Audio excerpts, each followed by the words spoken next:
Vinayak Damodar Savarkar was not only a freedom fighter of India, but he was also a bold warrior, good orator, writer, a poet, a historian, a philosopher, a cautious leader and a staunch supporter of freedom. He was born in Bhagur, district Nashik on 20th May 1883. He spent his youth in fighting against the British Raj.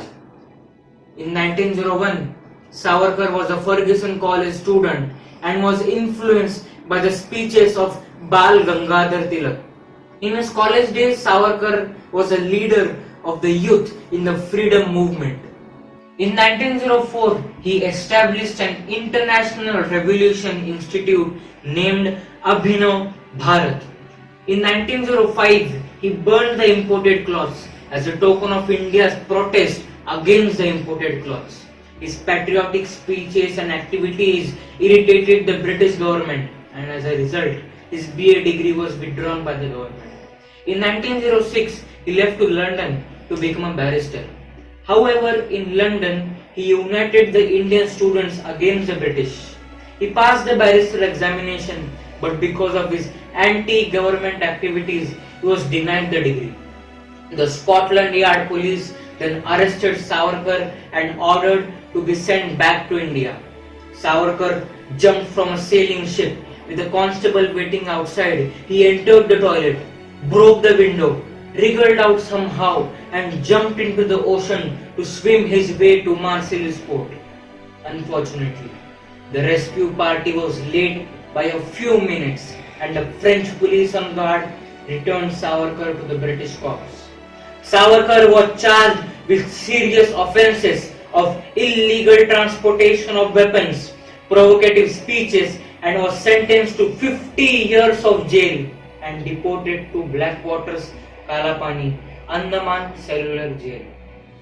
Andaman Cellular Jail was known for inhuman treatment. Savarkar used to do stone breaking, rope making, milling. Quite often, he had to grind 30 pounds of oil in the mill, tied like an oxen every day. Some of the prisoners died of sheer exhaustion, beating and whipping.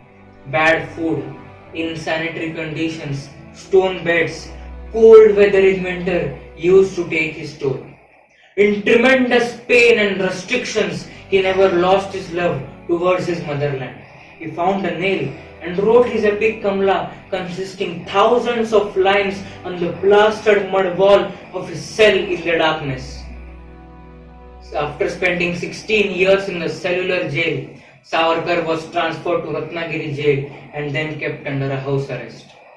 He earnestly believed that Indian independence was a reality not because of a few individuals, leaders or sections of society, but it was possible because of the participation of the commoners who prayed to their family deities every day and the youngsters who went to gallows to see their motherland free.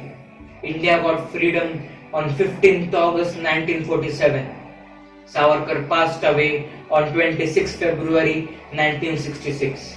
His house in Bhagur, 9 km away from Nashik, is being preserved as national monument by the government of India. I salute Swatantra Veer Vinayak Damodar Savarkar, a great freedom fighter who is still remembered with his strong perseverance for Prakhar Hindutva. Jai Hind, Jai Bharat.